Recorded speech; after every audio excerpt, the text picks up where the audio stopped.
Hello there, Choralosophy audience. I'm Chris Muntz. I guess I'm going to call this episode 30, although it's not going to be a very long episode. As you all probably know, the world has changed quite a bit since I broadcast last.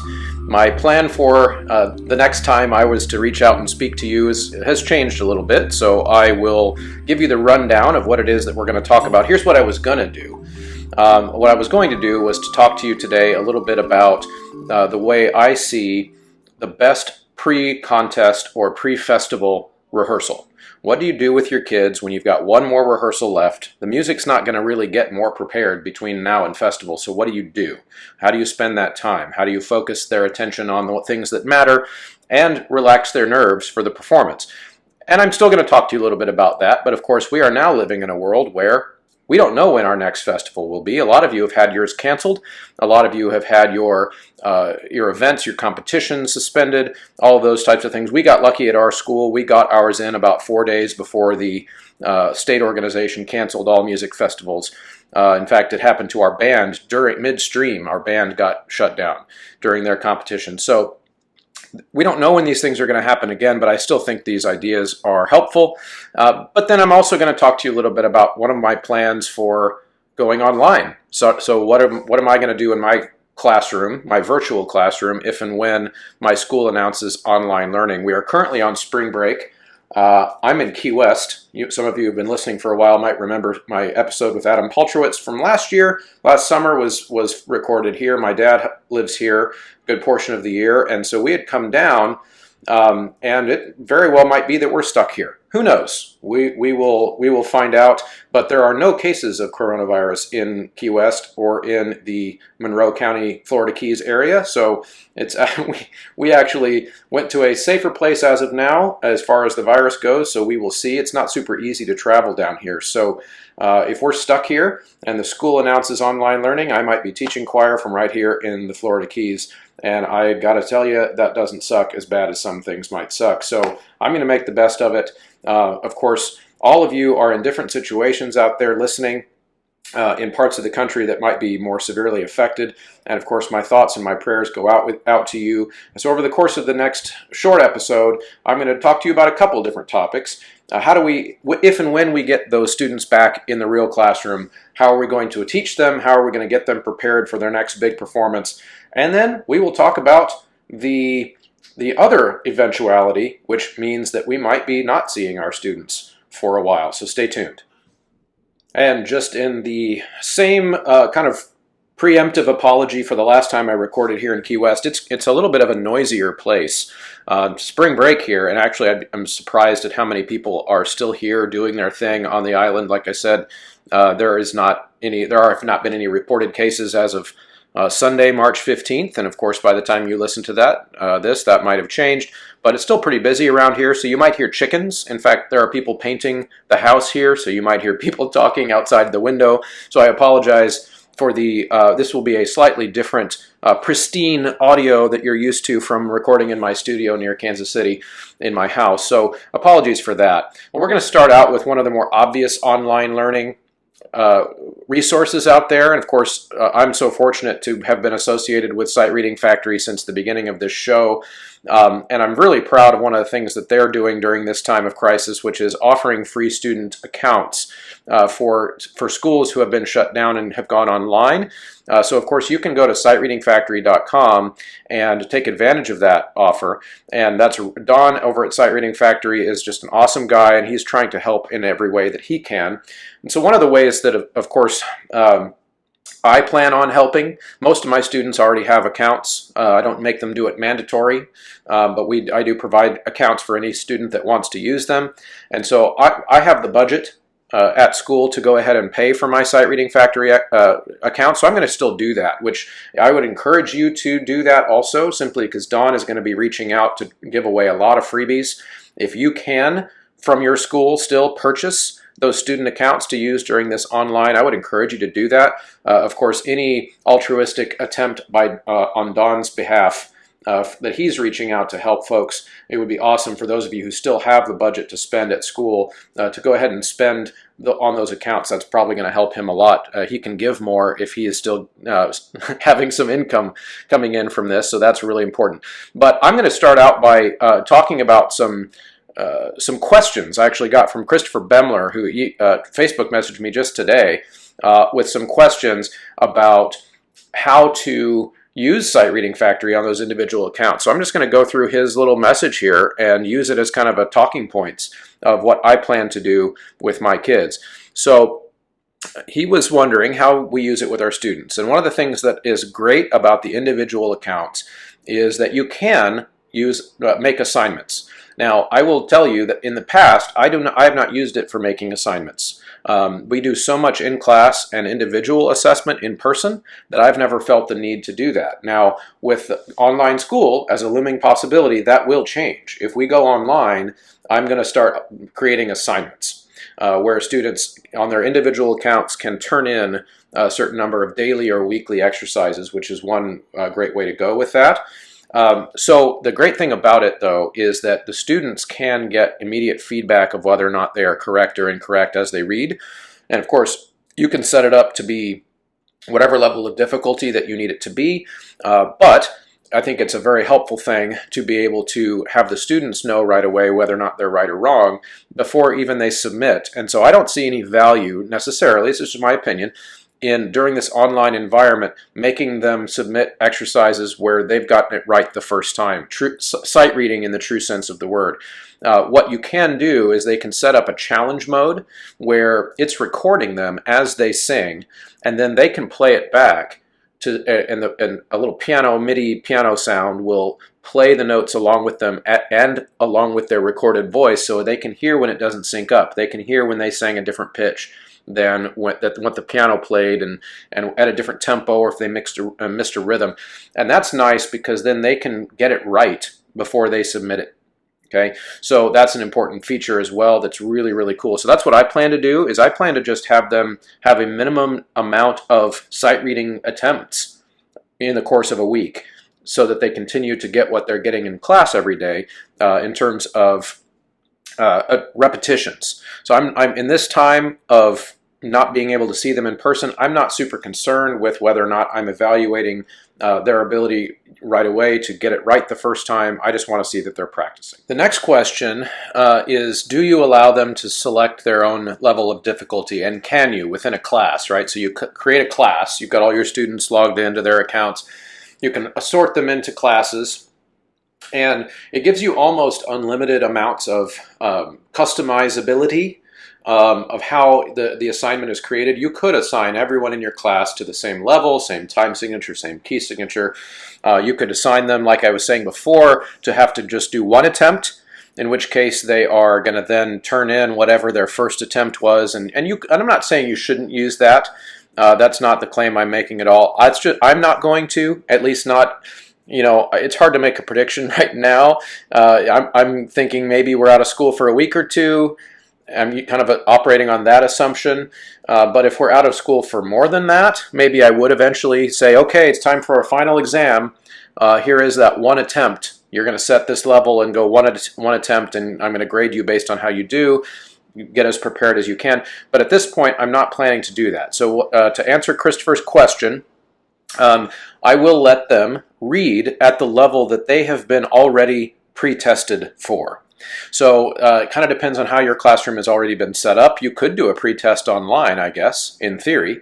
You could have them try a one attempt, see how they do at a certain level. But what we do in my class anyway, and I've shared this on other episodes of the podcast, is we pre-test them in October. Towards the beginning of the year, when they've had a chance to have some of this primer already, and then we get an idea of where they should be, because ultimately my goal is whenever they read by themselves, I want them to be able to read fluently. That means, as in my definition, they aren't stopping to think a whole lot. They are just, it doesn't mean it's perfect, and they might miss a note or rhythm every once in a while, but if you think in terms of fluently and reading English, you could be a fluent English reader and still read a sentence and make a mistake, but no one would say that you weren't fluent. So I kind of think of it that way. I get an idea of where I think they could be by the end of first semester, and I assign them to a level. And then at that point, I reevaluate as each semester goes of whether or not they're ready to move up a level, because I don't want them to move up a level until they're fluent at that level. So if I set a kid at level 1 as a freshman, then they need to be making progress, but they don't get to move on until they've reached fluency in level 1. So that being said, I would assign currently, as I'm doing these online sight reading assignments for the upcoming apocalypse, I would allow the student to select their own level, and with the understanding, and I would communicate this, our school district uses Schoology, and I would make sure that in the instructions they are to look up, and this is probably work I'm going to have to do as we get ready to go back to school online. I'm going to remind them what their level is and that all their submissions need to be at that level or higher. If they want to attempt one that's harder, of course, I'm not going to stop them. You can do that. They're going to be bored at home with lots to do online, so they can do that. But I'm going to let them choose their own level, and the reason for that is it would be way more work for you as the teacher to try to go in and assign people to a specific class by level. I think it would be easier to simply choose your own level, choose your own time signature, choose your own key signature, and as long as they're working within the appropriate level, they should be able to do that. Another question Chris asked was, how often do you want them to move up in level? I kind of just addressed that in the previous answer, which was I don't have a timeline for them. I'm very philosophically, and this is pretty recent, actually, as a result of doing this show and talking through things with people. I've been thinking a lot more lately. I don't have a timeline for kids on when they move up. If they are doing the work and they are getting better, I'm happy. And I don't care where they started, and I quite frankly don't care where they finish. Not everyone has the same intuitive musical innate ear, meaning the pitch retention when they're reading a cappella is one of the bigger challenges for a lot of kids.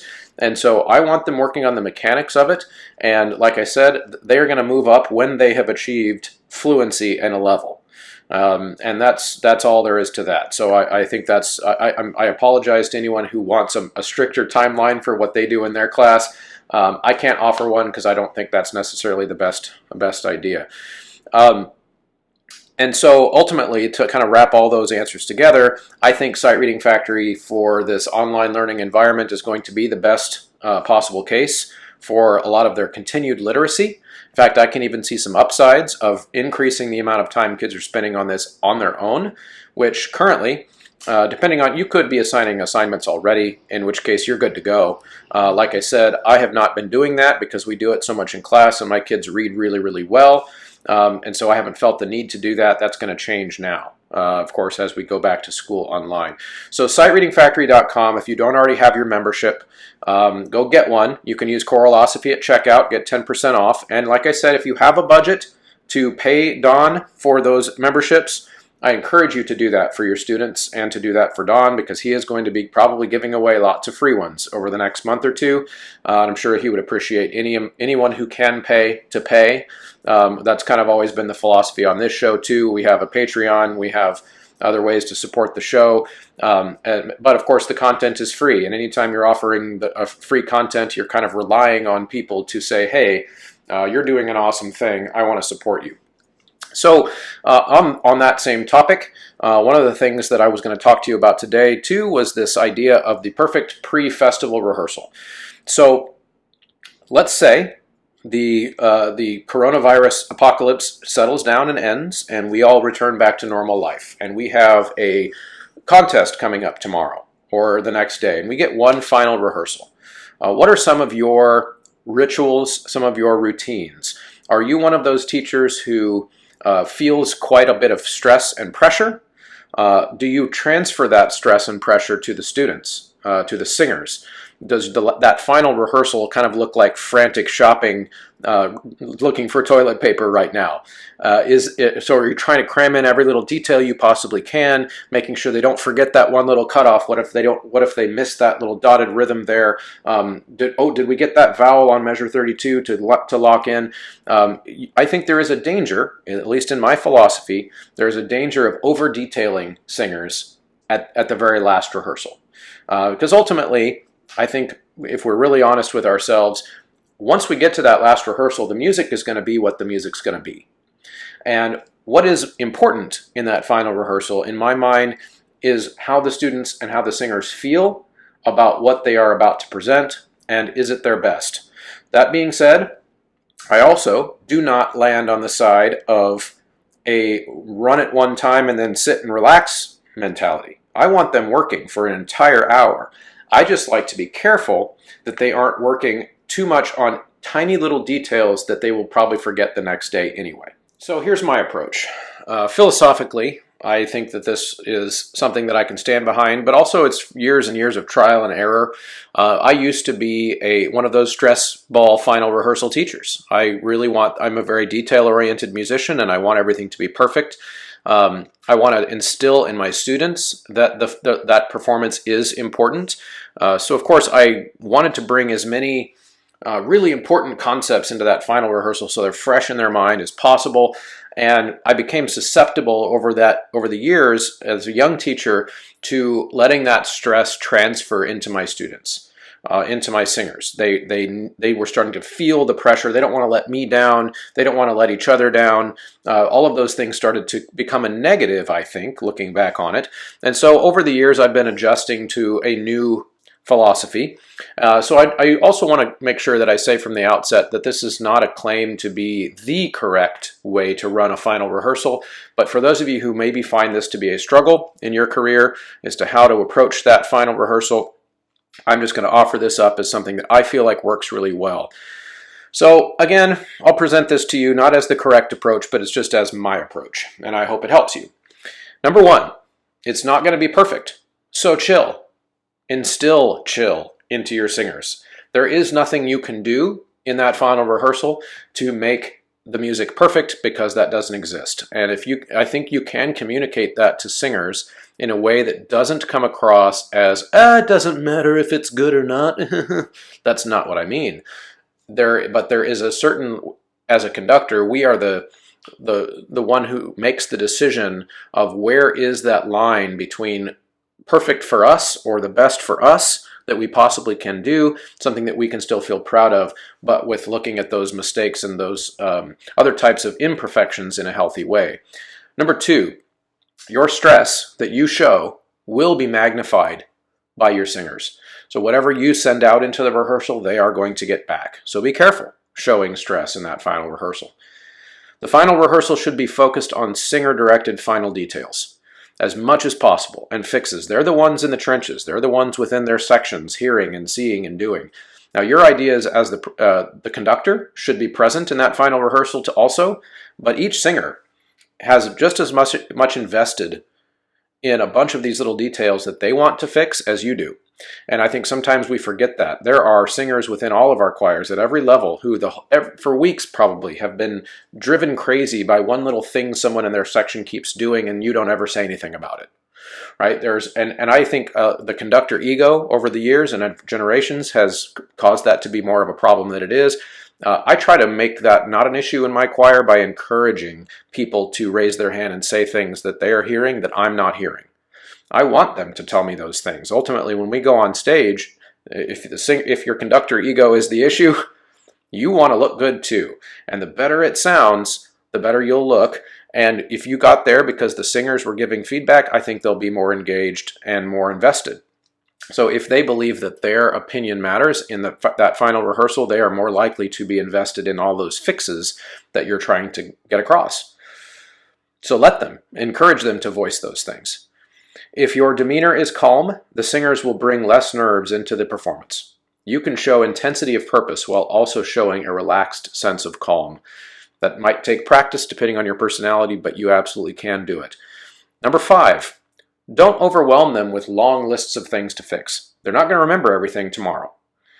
So the longer the list of details, the less likely they are to fix them. So think big picture and big issues, right? So if you can make a list of 3 or 4 things, maybe 1 or 2 per song, that guys, if we remember these couple things when we go into this song, they will help a huge amount. And try to figure out what those 1 or 2 things are, that by thinking about 1 or 2 things, they might fix 15 things, 15 spots in the song, but we're going to focus on those big picture issues. So in a rehearsal that I recently filmed for you all, which I'll tell you about that in a minute, one of the songs we talked about vowels only. If we can fix the vowels in these one type, in fact, we got even more specific. They are the ah and o family vowels, the types of vowel that space in the back is so critical, especially in registers for tenors and altos. If those things can be fixed, we fix 15 other things. And that was the way we focused the rehearsal. So one of the things that I've started doing is I've started setting up in my more advanced groups in particular, something we work up to, ways to record them in performance right before we actually go do the performance. We just had an ambulance go by. I'll edit out as much of that as I can. Apologies, I told you Key West is noisy. So we record. And what I do in that final rehearsal, it's a very relaxed format. But it's very engaging and it's very detail oriented. What we do is we do one song at a time, usually, and perform it straight through, no stopping, right away at the beginning of the rehearsal. Now this is the final rehearsal before contest or festival or whatever it is. Perform the whole thing, and I've got a nice, decent mic set up centrally or in the middle of the riser so you can hear really well. And then we sit them down, just sit straight down. Sing it one time and sit down. And then I plug in the recording and we play it. And we go back, I make them keep their music open, follow along, and then talk about everything that they hear. Everything that they hear. And that's going to take a while because if they're engaged and if they, again, like I said before, if they believe that their opinion about what they hear matters, which is admittedly a culture that you can't create in that one rehearsal, you need to work up to that if you currently don't have that culture. But they'll start talking and you might even have to limit the feedback because they're giving so much feedback. And then we decide kind of as a group, what are the big things that we've got to fix? My kids are usually, it's blend things. Like that's usually what they hear right away that they don't like. They don't like the way it sounds because of voices sticking out. And so that's the stuff they want to talk about. At which point we'll work through some things, maybe a couple little spots we might check, and then we'll jump up, we'll sing it again. Maybe not the whole thing, but maybe some portions that were problematic. Sit back down, listen again. Did we fix it?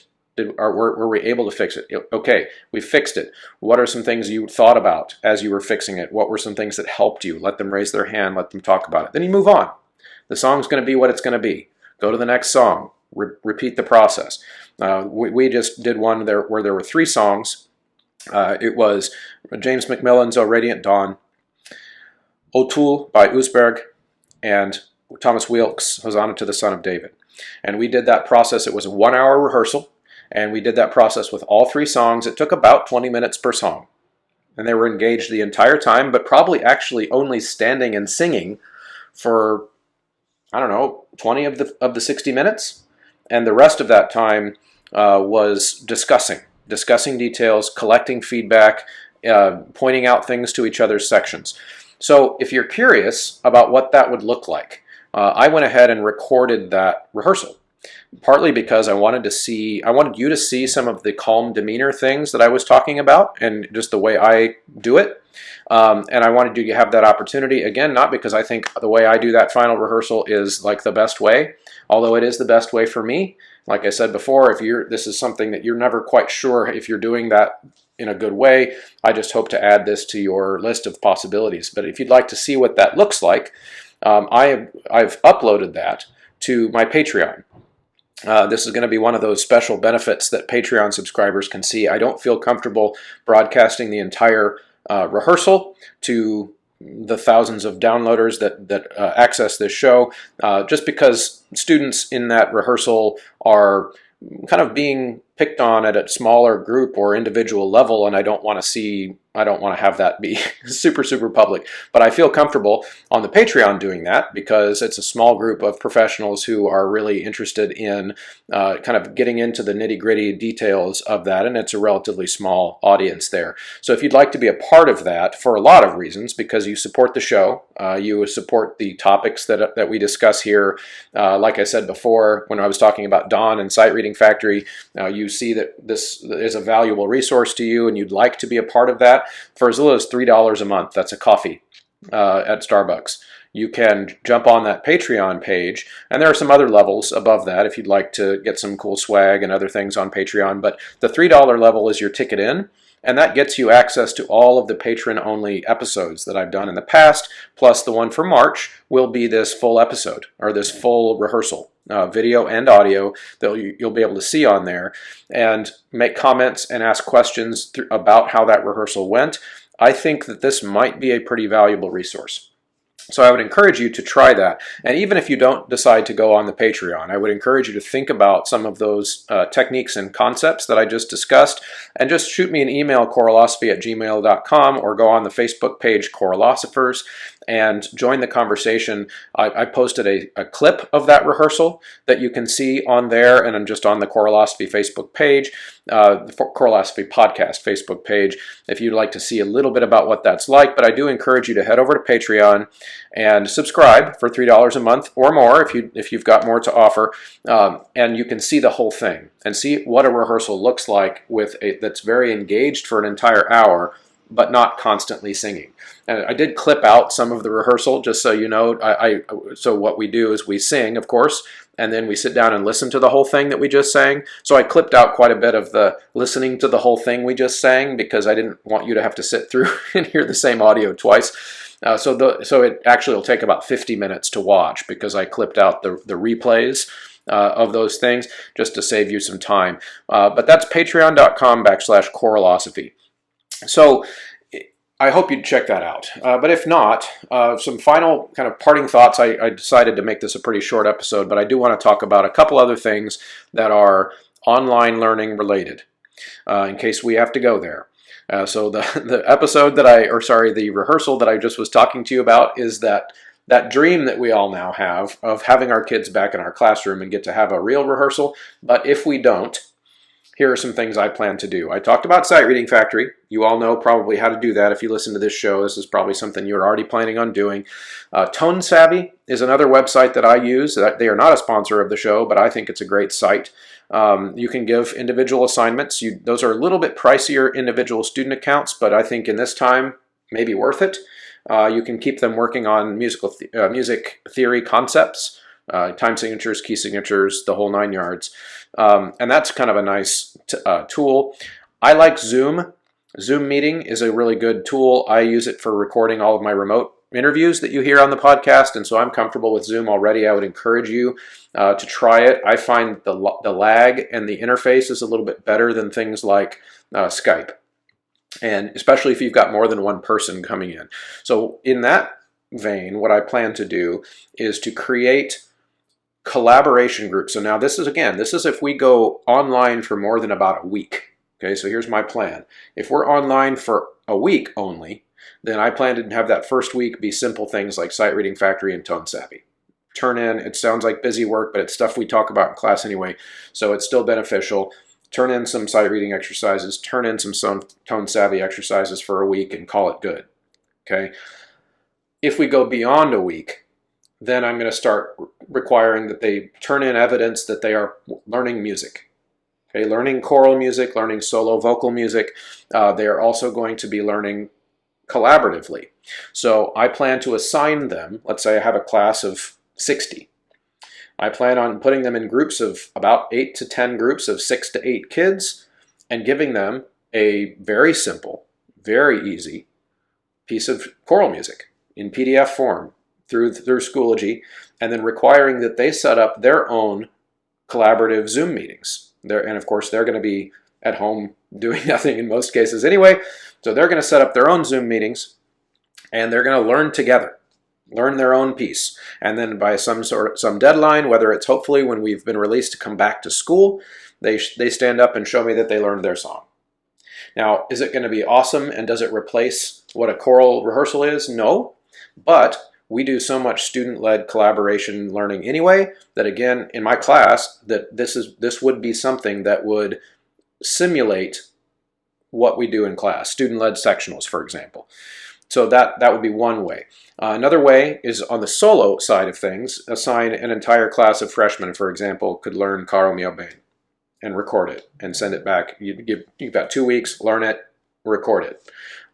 Just, again, trying to figure out ways to keep them singing and giving me something that I can give them feedback on. So if they submit a recording of themselves singing, I can type back feedback about their ah vowel, or about their breath connection, or about their coordinated vocal onset, if their folds are not coming together on time, or I'll just whatever picky thing I want, and they can continue to get that feedback. So, of course, if we go online for longer than a couple weeks, longer than 3 or 4 weeks, I'm really crossing my fingers that that's not the case in Missouri. But if it is, then we start to talk about things like final projects. And I'm trying to stay away from research projects as much as possible, because that's not what my class is. We are a performance class. And so I want to keep them performing into their Chromebooks. That's really what I want them to be doing. So it could be the songs we were going to do in our final concert of the year, and learn your part. Show me in a recording that you've learned your part. And then if we get to come back to school, maybe we'll put on some kind of a mock concert, a celebration that we're back. And we'll already have the music learned. And again, will it be as detailed and as polished as it would have been had we been in rehearsal all the time? No. But the way I'm looking at this is, it's either that or we go to school all summer. We're going to do stuff online, and we're going to get as much interaction between myself and my students as we possibly can, because it's either that or we're not getting credit for these days of school. And why not look at it on the positive side, which is my brand? Look at the bright side and do as much as we possibly can in the time we have online with the students. So I encourage you to get started with thinking about that. Of course, if you have not already, I'm sure most of you have. But again, reach out. Let's start talking about this more on Choralosophers, especially as we're stuck at home. Choralosophers Facebook page is a great place to have that conversation. Or you can jump on the Patreon, watch the rehearsal, listen to some of the back episodes that are only available on there, and that's obviously a great way to have a more private chat, because that's a smaller group. So join up with those things and try to network with me as much as you can during this time, because with our brains put together, we can do a lot for our students. Thank you so much for listening. Stay safe, and I will probably broadcast from Key West again in the next few weeks and next few days, or weeks if I'm stuck here. And we'll be in touch then. Feel free to reach out, and let's figure out a new way to teach choir. Well, thank you again for listening all the way to the end of that short episode. I'm going to come back to you soon with more online ideas. Of course, I'm scrambling to think about all these things, just as you are. And so as the situation unfolds, you can count on being able to tune in here over the next couple weeks and hear my thoughts and ideas. And as I start to come across people online who seem like they've come up with really great ideas too, I'm going to try to get them on the show and talk about what they're doing in their classroom. One of the things that I recognize when I make this show is that not everybody's teaching situation is the same. So the things that work for me in my classroom might not work in the way your classroom is set up, the way your administration handles things, the way your daily schedule works. But of course, going to an online situation like many of us are, we just going to have to get creative and work together as a profession to invent something new. So thank you so much for tuning in. As always, there are ways that you can join the conversation. The Choralosophy Facebook page, the Choralosophers Facebook group, which is private. You can have a conversation there. You can join the Patreon, as I mentioned in this episode, patreon.com/Choralosophy. You can also send me an email at choralosophy@gmail.com. And last but not least, it's hugely helpful when the show sponsors know that you're listening by using the promo code Choralosophy at Sight Reading Factory, at vocevista.com/Choralosophy. That's that awesome sound wave and overtone analyzing software that you can use with your kids when you see them again. Of course, you can also get your sheet music for the next time you need your sheet music at ryanmain.com and at graphitepublishing.com using that promo code Choralosophy. It's a stressful time, everybody, and we're all in it together, like I said, and feel free to reach out, and let's keep the conversation going.